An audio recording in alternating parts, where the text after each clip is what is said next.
Buenas tardes, hermanos. Sean bienvenidos a nuestro culto general. Les pido de favor que dejen la tele o los trastes, el quehacer y que presten atención.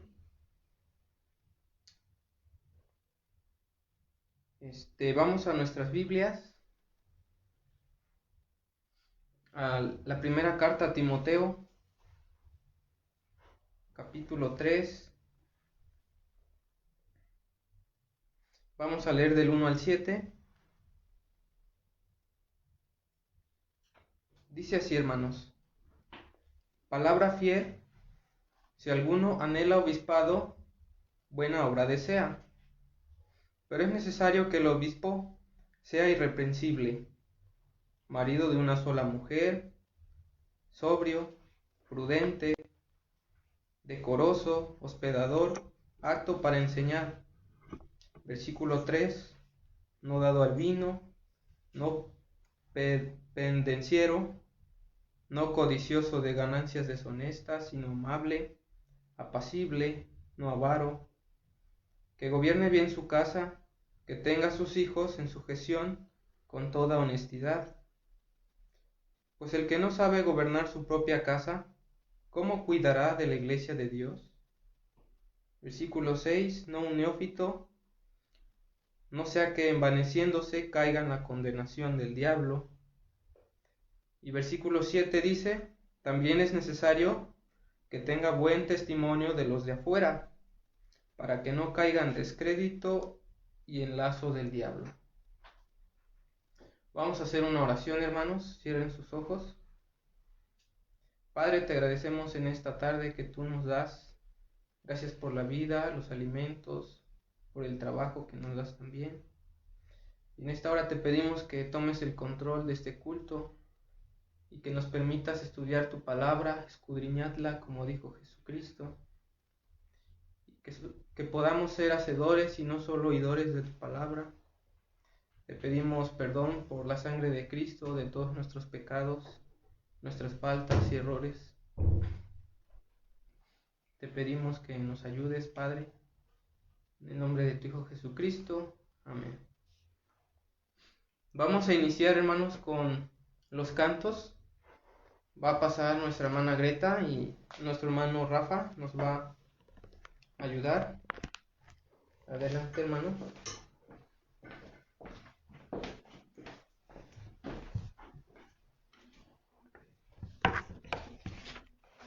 Buenos días, hermanos.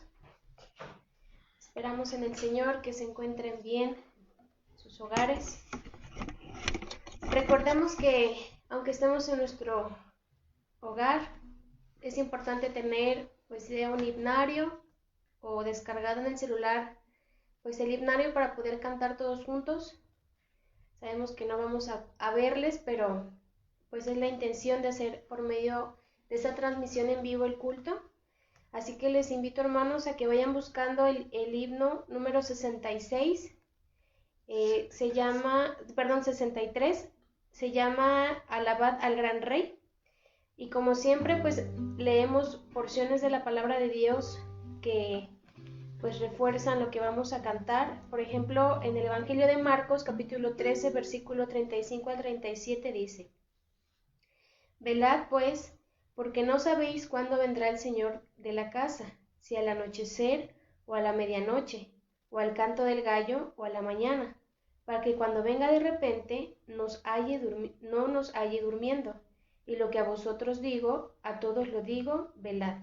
Y primera de Crónicas, capítulo 16, versículo 31 dice: alégrense los cielos y gócese la tierra, y digan a las naciones, el Señor reinará. Cantemos juntos, hermanos, este himno que es muy conocido.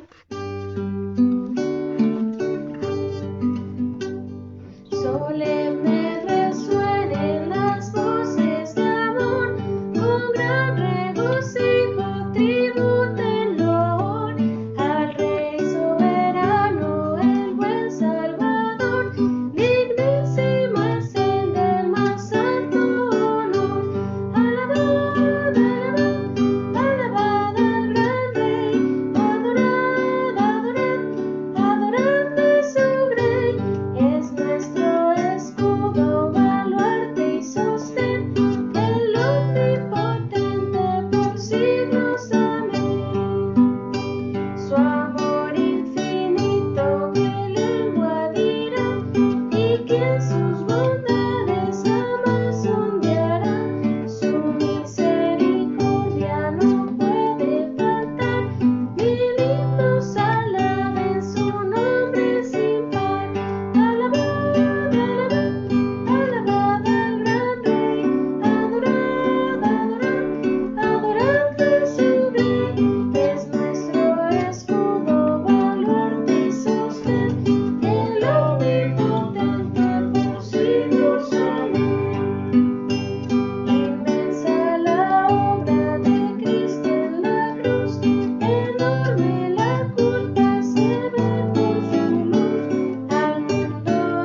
529.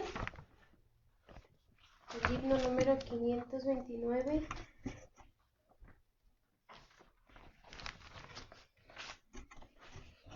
Lleva por título Amarte solo a ti.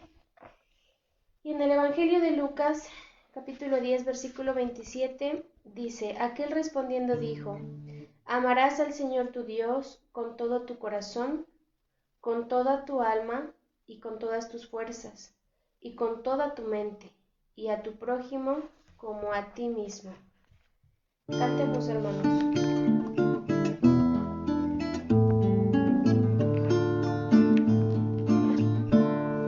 Amarte solo a ti, Señor. Amarte solo a ti, Señor. Amarte solo a ti, Señor. Y no mirar atrás. Seguir tu caminar, Señor. Seguir sin desmayar, Señor. Postrado ante tu altar, Señor, y no mirar atrás. Amarte solo a ti, Señor, siempre llevar tu cruz, Señor. Amarte solo a ti, Señor, y hacer tu voluntad. Al débil proteger, Señor, al pobre defender, Señor, tu reino proclamar, Señor, y no mirar atrás. Amén, hermanos. Vamos a entonar el himno número 66. Se llama Hosana, Hosana, Hosana. Y primera de Crónicas 29:11 nos dice así: Tuya es, oh Señor, la magnificencia y el poder, la gloria, la victoria y el honor, porque todas las cosas que están en los cielos y en la tierra son tuyas. Tuyo, oh Señor, es el reino, y tú eres excelso sobre todos. Amén, hermanos.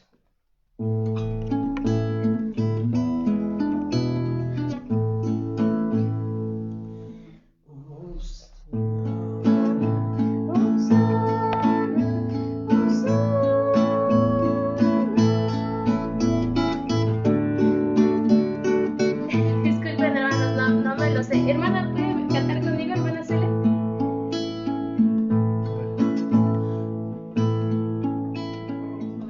Aquí está, aquí está.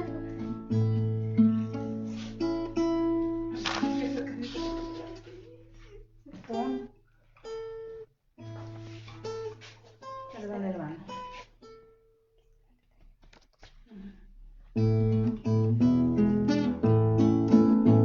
Hosana, Hosana, Hosana.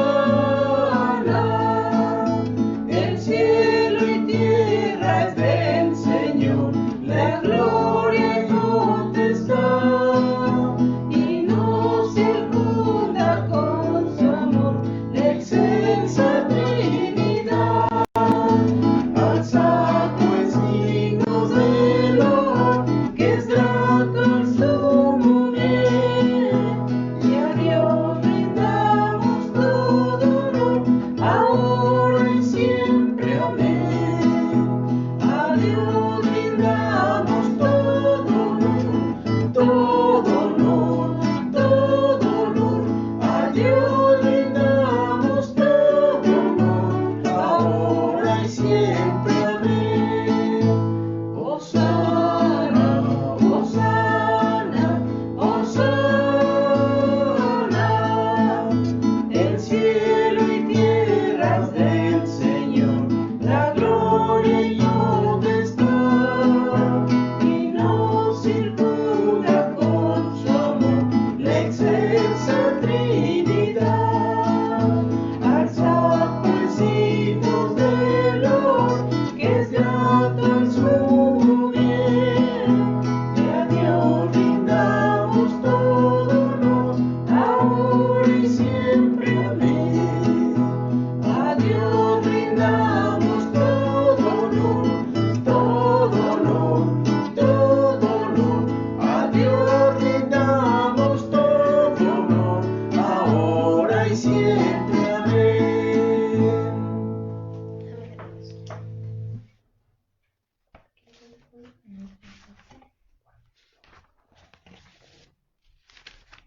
Vamos a entonar el himno 42, Castillo Fuerte.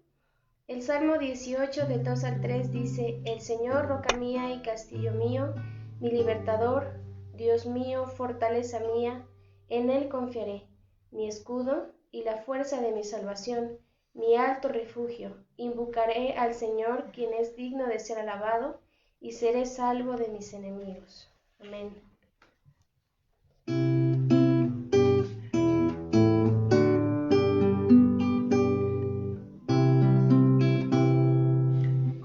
Castillo fuerte es nuestro Dios, defensa y buen escudo. Con su poder nos librará en todo trance agudo. Con furia y con afán, acusanos ató, por armas de Javé, de astucia y gran poder, cual no hay en la tierra. Nuestro valor es nada aquí, con él todo es perdido. Mas con nosotros luchará de Dios el escogido.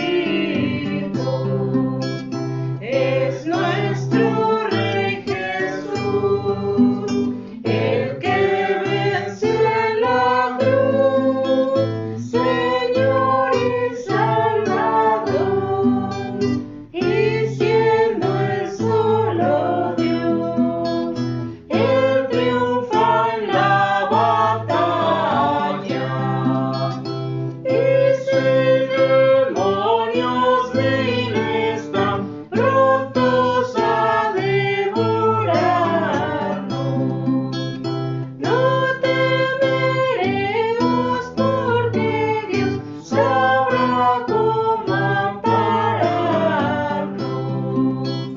Que muestre su vigor Satán y su furor, dañarnos no podrán, pues condenado es ya por la palabra santa. Esa palabra del Señor que el mundo no apetece. Por el Espíritu de Dios muy firme permanece. Nos pueden despojar, de bienes nombre dar, el cuerpo destruir, mas siempre ha de existir de Dios el reino eterno. Bien, hermanos, continuemos con el culto.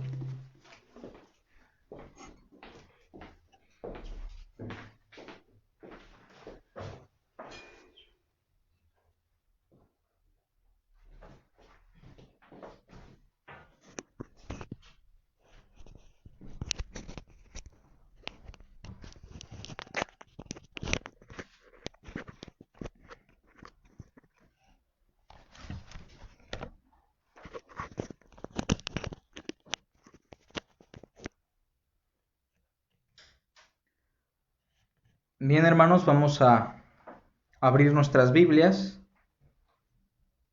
en la primera carta a los Corintios, capítulo 4.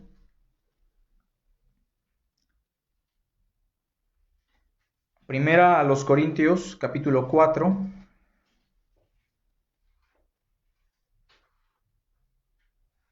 Y solo vamos a leer un verso. Solo vamos a leer el versículo 1. Aunque la exposición de la palabra va a abarcar de manera general todo el capítulo, pero solo síganme con su vista en el verso 1. Así pues, téngannos los hombres por servidores de Cristo y administradores de los misterios de Dios. Así pues, téngannos los hombres por servidores de Cristo y administradores de los misterios de Dios, reconociendo a los ministros pastorales en el cuerpo de Cristo, reconociendo a los ministros pastorales en el cuerpo de Cristo. En algún momento, nuestro Señor Jesucristo le dijo a sus discípulos: guárdense de los falsos profetas que vienen a vosotros vestidos de ovejas, pero por dentro son lobos rapaces. En otra ocasión le dijo a sus apóstoles: guardaos de la levadura de los fariseos y de los escribas, en referencia a la mala doctrina que estaban enseñando estos dos. El apóstol Pablo, en el libro de los Hechos, cuando parte de la iglesia de Éfeso, les dice con mucha tristeza a los efesios, con las siguientes palabras, lo que probablemente iba a acontecerles: mirad por vosotros y por todo el rebaño en que el Espíritu Santo os ha puesto por obispos, para apacentar la iglesia del Señor, la cual él ganó por su propia sangre. Porque yo sé que después de mi partida entrarán en medio de vosotros lobos rapaces que no perdonarán al rebaño. En la primera de Pedro, capítulo 2, el apóstol Pedro dice: porque así como hubo falsos profetas, así habrá también entre vosotros falsos maestros, que introducirán herejías destructoras y no perdonarán al pueblo que el Señor rescató con su propia sangre. Bueno, ante estas advertencias de que en el cuerpo de Cristo se pueden minar falsos maestros, falsos profetas, es necesario que tengamos en cuenta cuáles son los principios que nos pueden ayudar a identificar o a reconocer a un verdadero ministro pastoral. ¿Cómo podemos reconocer que nuestro pastor o nuestros pastores son genuinamente personas ordenadas por Dios? Obviamente tenemos mucha información en las cartas pastorales, como Primera y Segunda Timoteo, Tito, entre otros documentos y otros textos que nos ayudan a identificar quién es y quién no es un ministro de Dios. Y aunque el ministro o los ministros no se reducen únicamente a la enseñanza de la palabra, ya que tenemos ministros diaconales, ya que tenemos también hermanas que son diaconisas, hermanos que administran, otros que son tesoreros, otros que sirven. El apóstol Pablo en el capítulo 4 nos da información vasta para poder reconocer a los ministros pastorales dentro del cuerpo de Cristo. Recordemos que en la carta a los Corintios hay un problema que surge desde el capítulo 1. Los ministros pastorales, en este caso los apóstoles, están siendo exaltados por encima de lo que Dios les ha dejado. En el capítulo 1, versículo 12, el apóstol Pablo les reclama diciendo que ellos están divididos, buscando seguir a un hombre, a un ministro pastoral, y no a Jesús. Quiere decir que algunos dicen: yo soy de Pablo, yo le pertenezco a Apolos, otros: yo le pertenezco a Cefas. Y ante esta situación pecaminosa, en la cual algunos hermanos tienen predicadores predilectos, los cuales ellos consideran sus amos, sus señores, el apóstol Pablo en el capítulo 4 ve con mucha necesidad el explicarle a los corintios cómo ellos pueden reconocer a un ministro o a los ministros pastorales. Pero no solamente eso, también les quiere enseñar qué son los ministros pastorales, quiénes son, qué son ante Dios, cuáles son sus funciones, cómo los podemos identificar. Tal vez usted está ante un hombre de Dios, pero probablemente usted también esté ante un falso profeta o un hombre que no reúne los principios que el apóstol Pablo da en este capítulo. Bueno, en el capítulo 4, verso 1, dice: así pues, téngannos los hombres por servidores de Cristo y administradores de los misterios de Dios. En primer lugar, ¿qué es el ministro pastoral? ¿O qué es el ministerio pastoral? ¿En qué consiste? ¿En qué consiste el ser un pastor? ¿En qué consiste el ser un maestro de la palabra dentro del cuerpo de Cristo? Recordemos, hermanos, que el pastorear una iglesia tiene diferentes facetas, como aquellos que enseñan, aquellos que predican, aquellos que evangelizan. Todo este conjunto de ministros es reconocido como ministros pastorales, es decir, todos aquellos que tengan la función de enseñar la palabra están fungiendo como un ministro pastoral. Pero, ¿en qué consiste el ministerio pastoral? Vean lo que dice el apóstol Pablo. Así pues, téngannos los hombres por servidores de Cristo y administradores de los misterios de Dios. Pablo está diciendo: considérennos de la siguiente manera. Visualícenos así.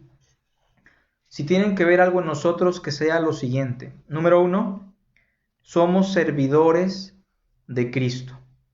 Regularmente la palabra siervo o siervos en el Nuevo Testamento es la palabra doulos, que se traduce literalmente como un esclavo, un sirviente, alguien que tiene un amo y que le sirve como esclavo. Pero en este texto la palabra servidores es otra palabra griega que alude a la persona que está remando en la parte más baja de un barco. Una persona que sí, en definitiva, es un esclavo también, pero que tiene la función de remar. Son esos remadores que están en lo más bajo de un barco, donde su amo sería en este caso tal vez el capitán, que está en lo más alto del barco, pero ellos en la parte más insignificante, en donde nadie los ve, donde está tal vez más oscuro, donde nadie puede reconocerles su labor. Ahí están esos servidores remando en lo más bajo del barco. Y con esto el apóstol Pablo está mostrando signos de humildad. Un ministro sí colabora en el reino, un ministro pastoral es un servidor, un colaborador, pero está en lo más bajo del barco. Es un hombre que se considera a sí mismo humilde y considera a los demás superiores a él. Así que primero les dice: somos servidores de Cristo, somos esos remeros que estamos hasta abajo, trabajando para que se mueva el barco, pero no nos ve nadie. Somos insignificantes, no somos el centro del espectáculo. Estamos colaborando de manera discreta. Pero vean el segundo término que usa: administradores de los misterios de Dios. Dispensadores de los misterios de Dios, esa es la idea. No somos administradores de las finanzas de la iglesia, aunque un pastor puede aconsejar, puede contribuir a que una iglesia se administre económicamente bien. Pero la función principal de un pastor es administrar los misterios de Dios. ¿Qué significa eso? Que un pastor no debe estar preocupado por ser elocuente. Un pastor no debe estar preocupado por estar visitando a las familias de la iglesia. De hecho, ese es un paradigma que se ha minado a la iglesia cristiana durante muchos años, ya que no hay ningún texto en la Biblia que diga que tengamos la obligación de estar visitando continuamente a las personas. El pastor no tiene la obligación de ser un motivador personal. Es más, el pastor no tiene ni la obligación de ser carismático o estar acorde con los hermanos de la iglesia para que los hermanos estén en sintonía. Tampoco debe ser un experto en psicología, no debe ser un experto en tecnología. Si el pastor tiene que dedicarse a algo, si el pastor tiene que estar dedicado a una labor en específico, es saber cómo administrar los misterios de Dios. Bueno, pero ¿a qué se refiere Pablo con esto de administrador de los misterios de Dios? Los misterios de Dios no son aquellas enseñanzas ocultas seleccionadas únicamente para un grupo de iluminados. Los misterios de Dios son esas verdades de la palabra de Dios que Dios nos ha revelado. Son aquellos aspectos de la doctrina, son aquellas verdades que están plasmadas en todas las Sagradas Escrituras, las cuales Dios nos reveló. Y si hay un hombre o hombres en la congregación que tienen la obligación de explicar e iluminar las mentes de los hermanos con estos misterios, estos son los pastores, los ministros pastorales.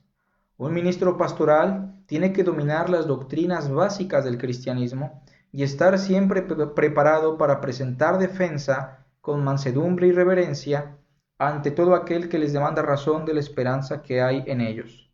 Un pastor entonces es un administrador, es como un mayordomo que sabe todas las cosas que hay en la casa de su amo, que sabe cuáles son sus bienes, sabe cuáles son sus salidas, sus entradas, pero aplicándolo al ministerio pastoral es un hombre que traza bien la palabra de Dios, que si bien no es un hombre perfecto y no conoce todas las cosas, está continuamente creciendo en el conocimiento de Dios para poder explicar con fidelidad y con presteza la palabra de Cristo.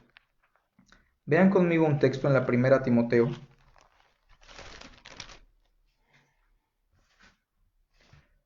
Primer carta a Timoteo, capítulo 3, hablando de qué es lo que debe ser el ministro pastoral. Pablo le dice a Timoteo, palabra fiel, si alguno anhela obispado, buena obra desea. ¿Qué es el obispado? Bueno, es el ministerio pastoral. Es la palabra episcopos, que alude a una persona que está por encima de las demás. Pero esto no nos habla de una jerarquía. Está hablando de una imagen más que de una jerarquía. Una persona que está por encima de los demás en el siguiente sentido. Cuando hay un rebaño de ovejas, el pastor tiene que colocarse en una posición más alta, no porque él sea más alto, sino porque pueden venir las fieras del campo como los lobos, los osos en su momento, y acabar con la vida de las ovejas. Así que él está por encima de ellos en una montaña, probablemente en una roca, buscando así cuidar al rebaño. Bueno, pero si alguno desea obispado, es necesario que el obispo sea irreprensible, es decir, que no haya reproche sobre él, marido de una sola mujer, sobrio, prudente, decoroso, hospedador, y después dice, apto para enseñar.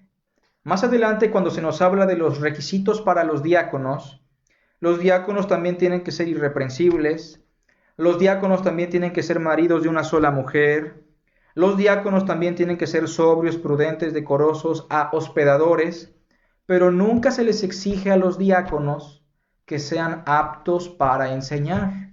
Porque otra vez, hermanos, la labor central de los ministros pastorales es ser aptos, estar capacitados para poder enseñar. Somos administradores de los misterios de Dios. Vean conmigo otro texto, segunda carta a Timoteo.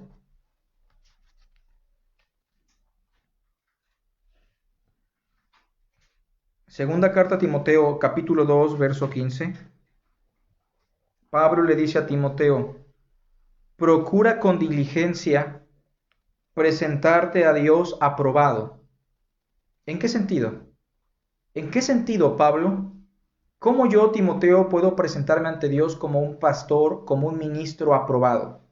Dice, como obrero que no tiene de qué avergonzarse. ¿De qué me puedo avergonzar yo como ministro pastoral? Dice, que usa bien la palabra de verdad, es decir, que traza bien la palabra de la verdad. Así es el texto griego, trazar. Más que usar es trazar bien la palabra de Dios. Es la imagen de alguien que está trazando una tela, pero tiene que ir recto, tiene que hacer un trazo perfecto. Sin embargo, un ministro pastoral se puede presentar ante Dios como reprobado y avergonzarse cuando no usa bien la palabra de verdad.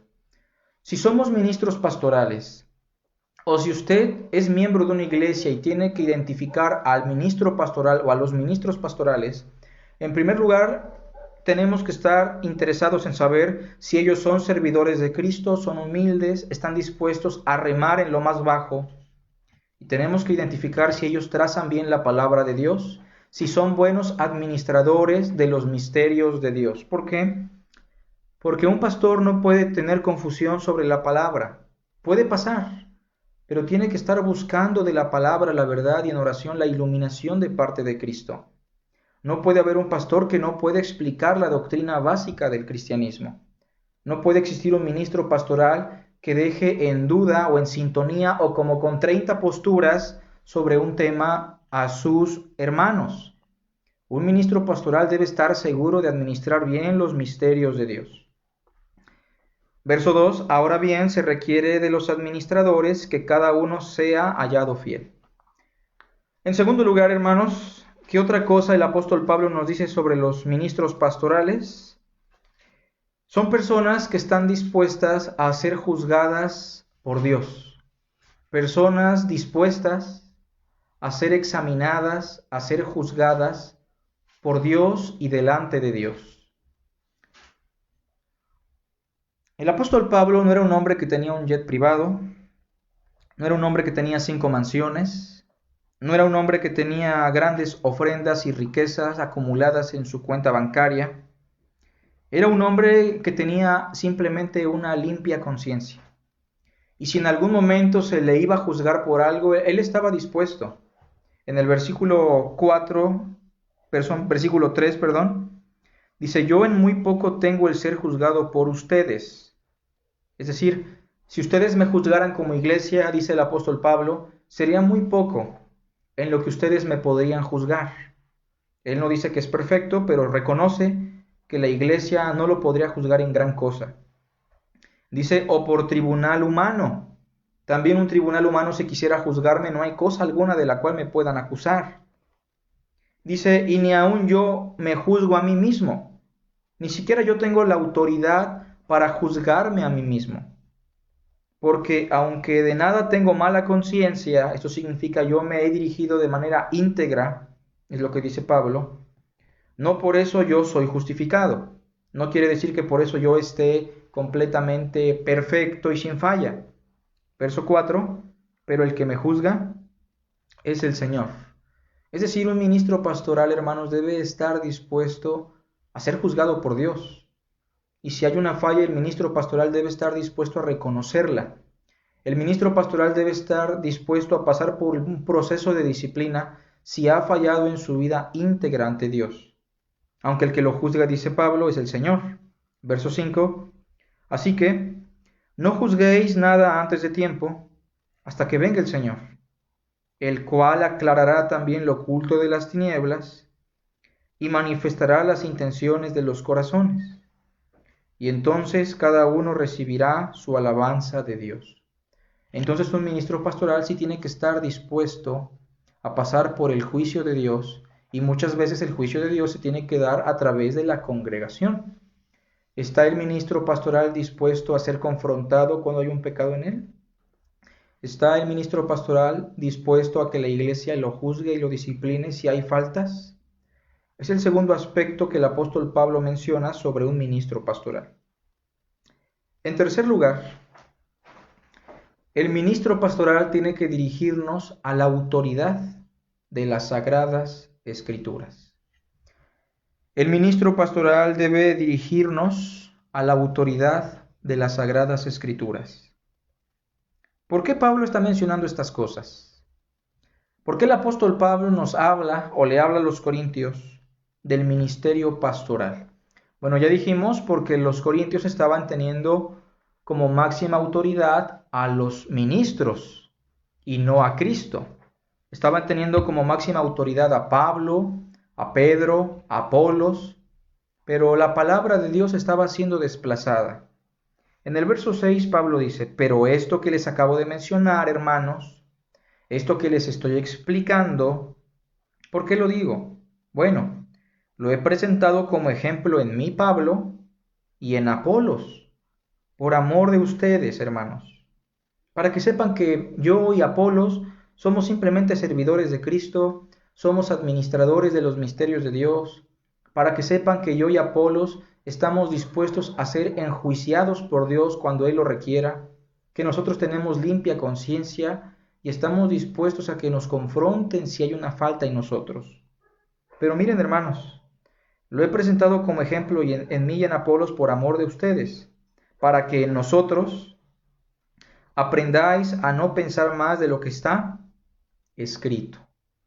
Entonces el apóstol Pablo dirige la atención de los corintios exclusivamente a la autoridad de las Sagradas Escrituras. Es decir, hermanos, en nosotros, los ministros pastorales, ustedes deben aprender a no pensar más de lo que está escrito. ¿Qué es lo que pasa cuando un ministro pastoral desvía la atención de sus miembros hacia otras cosas y no a la Biblia?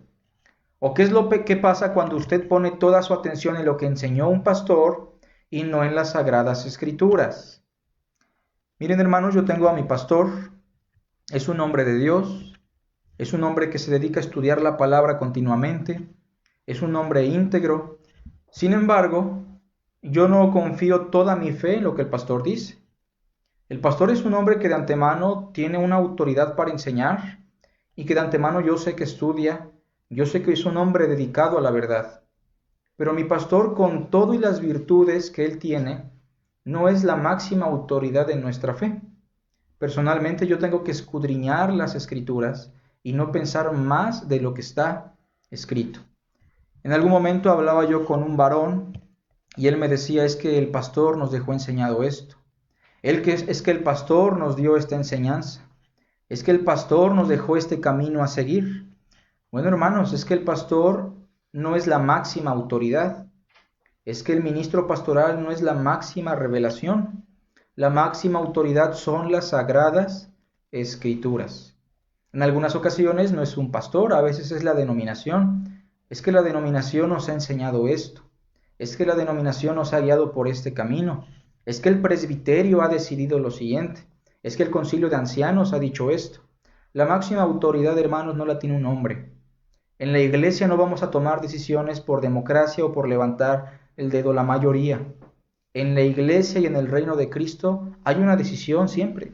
Y la decisión la tiene Dios escrita y revelada en su palabra. ¿Cómo le dirige su pastor a usted? ¿Con sus principios? ¿Con su denominación? ¿Con su tradición? ¿Con sus leyes? ¿Con su lógica? ¿O lo dirige a las Sagradas Escrituras? Vean el verso 6. No piensen más de lo que está escrito. ¿Por qué?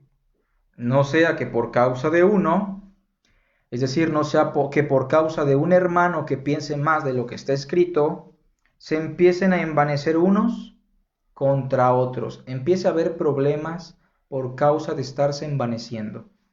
Hermanos, entonces el apóstol Pablo, como ministro pastoral, nos enseña que podemos reconocer a un pastor genuino cuando éste nos está dirigiendo directamente a las Sagradas Escrituras.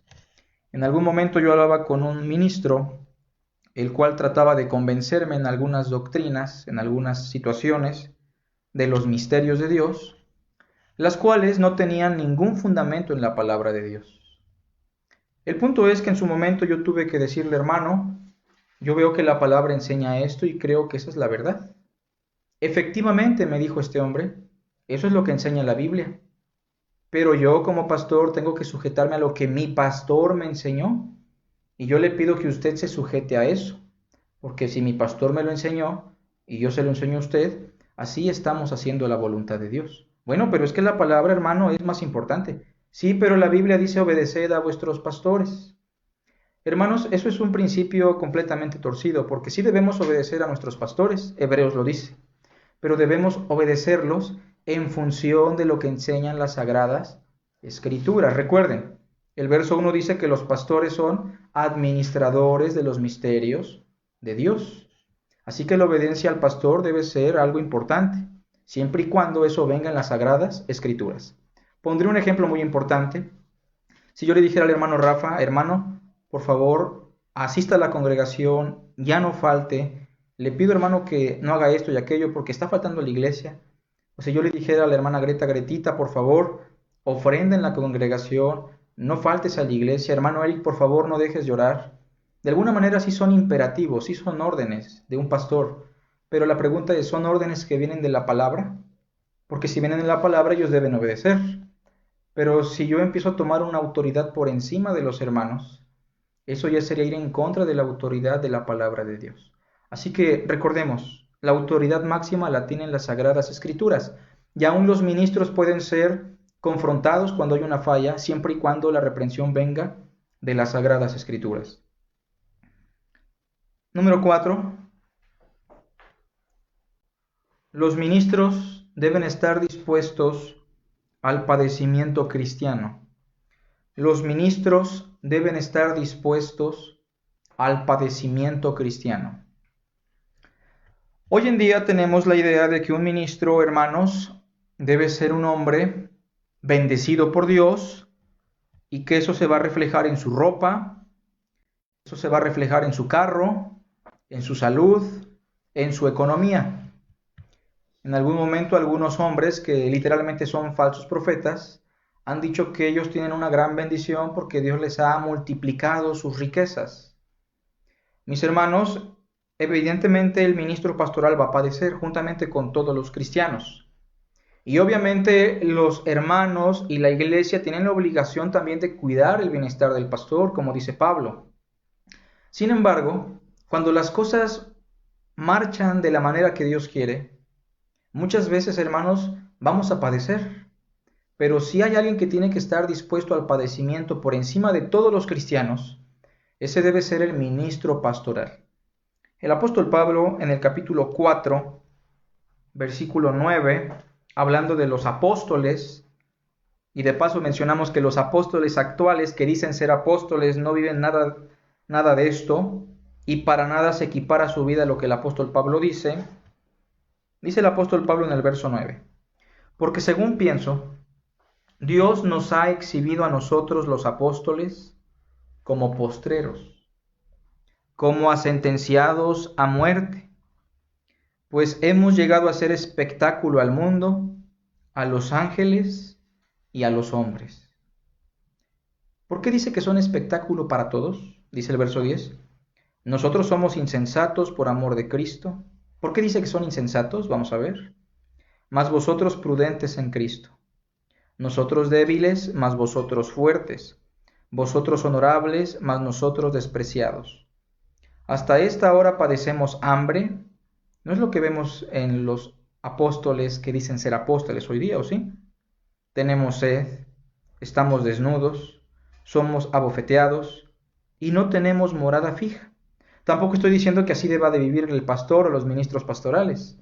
Estamos diciendo que deben estar dispuestos a, en caso de que sea la voluntad de Dios. Verso 12. Nos fatigamos trabajando con nuestras propias manos, nos maldicen y bendecimos. Padecemos persecución y la soportamos. Nos difaman y rogamos. Hemos venido a ser hasta ahora como la escoria del mundo, el desecho de todos. ¿Es lo que vivían los pastores en tiempos de Pablo? Evidentemente sí. ¿Es la manera en la que vivía el apóstol Pablo? Solamente para que tengamos una probadita de lo que significaba ser un ministro pastoral en aquellos días, tal vez allá por el siglo II, el Imperio Romano empezó a perseguir a los cristianos, pero empezó a matar principalmente a los ministros pastorales, porque matando al ministro pastoral era más fácil encontrar a los miembros de tal iglesia. Vean entonces cómo el sufrimiento, hermanos, es algo a lo que tenemos que estar dispuestos. Otra vez, no estoy diciendo que el pastor tiene que ser pobre porque la Biblia lo dice. No estoy diciendo que el pastor tiene que sufrir hambres nada más porque es pastor. Estoy diciendo que estas cosas se pueden llegar a dar, pero el ministro pastoral tiene que estar dispuesto a padecer. Vean cómo vivía Pablo. Corintios, la segunda carta a los Corintios. Segunda carta a los Corintios, capítulo 11. Segunda carta a los Corintios, capítulo 11.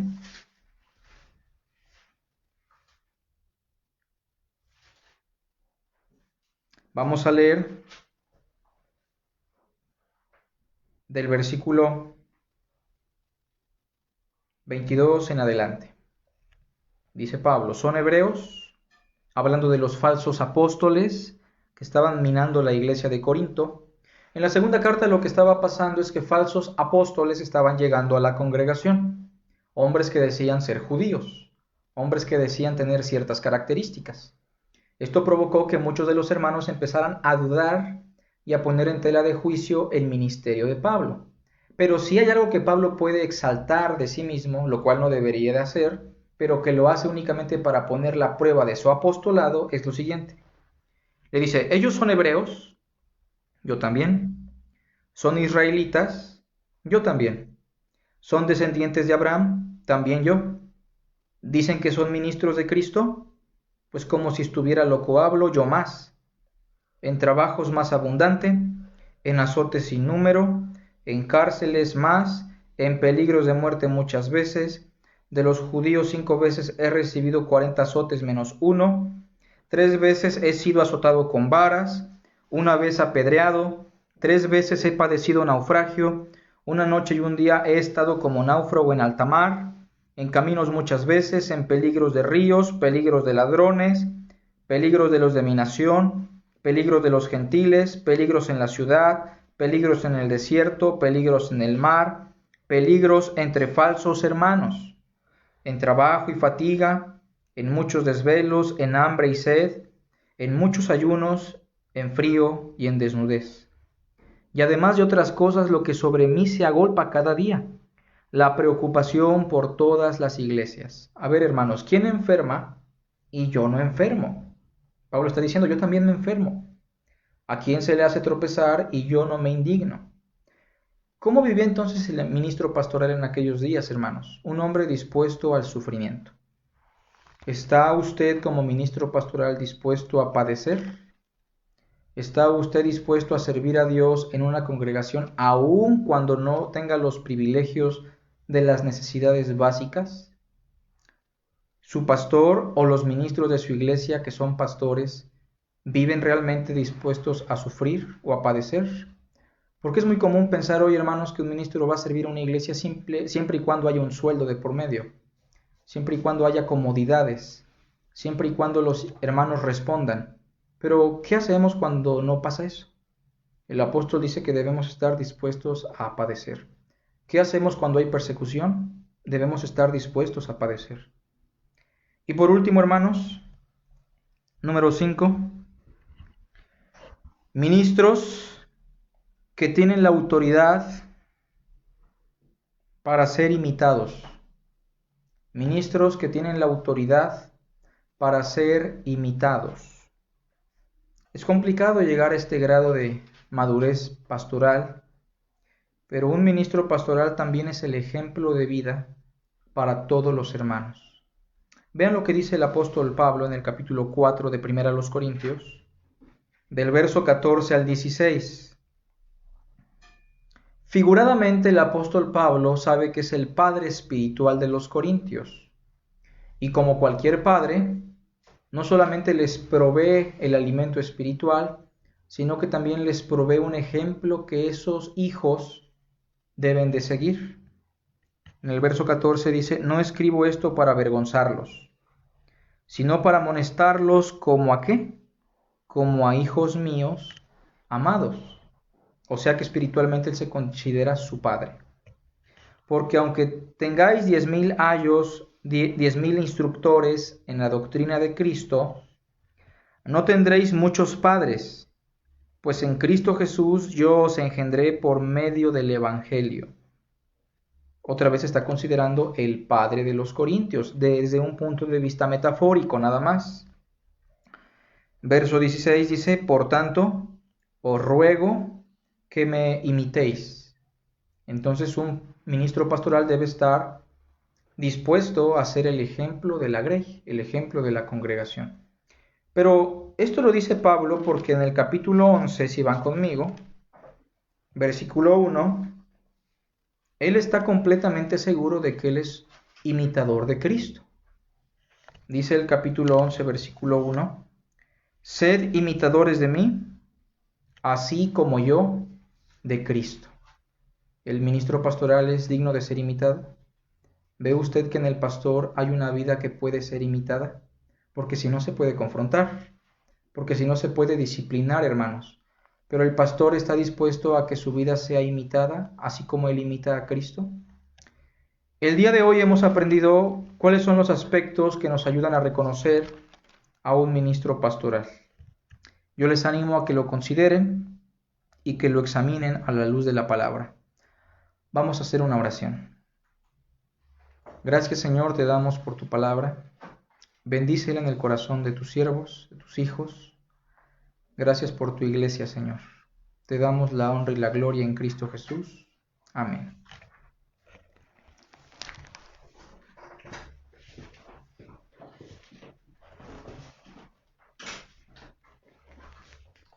Hermanos, les invitamos para que no pierdan la escuela dominical. Estamos estudiando Daniel, el libro de Daniel. Y en el culto general estamos estudiando la primera carta a los Corintios, para que no se pierdan las enseñanzas. Y vamos a pasar a las ofrendas, hermanos.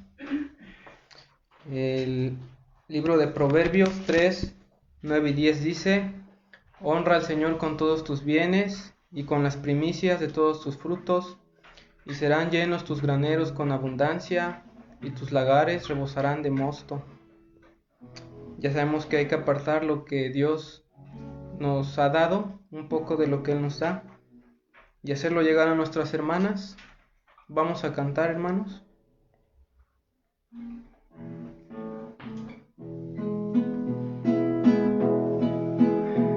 Traigamos contentos a Dios nuestra ofrenda, talentos y tiempo, dinero y salud, el cuerpo y la mente y toda influencia, también nuestra vida, todo es de Jesús.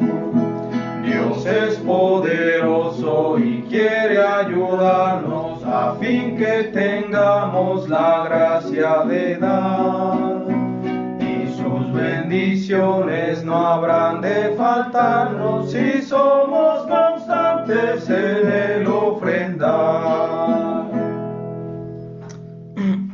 Vamos a pasar a la oración y yo les voy a leer las peticiones que han puesto mis hermanos. Y posteriormente vamos a hacer una oración. Vamos a orar entonces por la familia García Abarca, por su salud, por la salud y la familia de nuestra hermana Lulú. Vamos a orar por Lupita, sus niños, especialmente por su papá y sus hermanos para que lleguen a la fe en Cristo Jesús. También por la salud de nuestra hermana Cele, nuestro hermano Rafa, nuestra hermana Rocío, su hijo Ángel, por la salud de la tía de nuestro hermano Carlitos, que se llama Leti. Vamos a orar por nuestro hermano Rosendo, su trabajo, su salud, por el proyecto de los niños que se está llevando a cabo los domingos en Coapexpan. Vamos a orar por las personas que están evangelizando los viernes. Estamos saliendo nuestro hermano Aurelio, Carlitos y yo a las casas de nuestros hermanos y sus vecinos que están cerca también. Vamos a orar por nuestro hermano Valerio, por su salud y salvación y consuelo, ya que murió su esposo, Valeria. Herme Valerio. Herme Valerio. Se llama Herme la señora. Es una hermana. Vamos a orar por su esposo que murió. Vamos a orar por la salud de nuestra hermana Carmen Báez y su familia, y por la familia de nuestra hermana Yared y su matrimonio. Por doña Norma, una amiga del hermano Rosendo que la operan. Y por una doña Norma, es una amiga de nuestro hermano Ros que la van a operar. Bueno, vamos a hacer nuestra oración, hermanos, y estamos despedidos. Acompáñenme, por favor. Señor nuestro Dios y Padre Celestial, te agradecemos por este culto que se llevó a cabo para alabar y agradar con nuestras vidas, Señor, y que podamos crecer en la gracia y en el conocimiento de nuestro Señor Jesucristo. Te pedimos por esta larga lista, Señor, que de nuestras peticiones que tenemos hacia ti, que en realidad son pocas, Señor, pues tú conoces todas nuestras necesidades y aún lo profundo de nuestro corazón lo conoces. Te pedimos por la salud de nuestros hermanos, primeramente para que puedan llegar al Evangelio, Señor, porque tu palabra dice que de qué le sirve al hombre ganar el mundo si pierde su alma, Padre. Te pedimos por el alma de estas personas y de nuestros hermanos. Te pedimos por su trabajo, por su sustento diario, por su salud.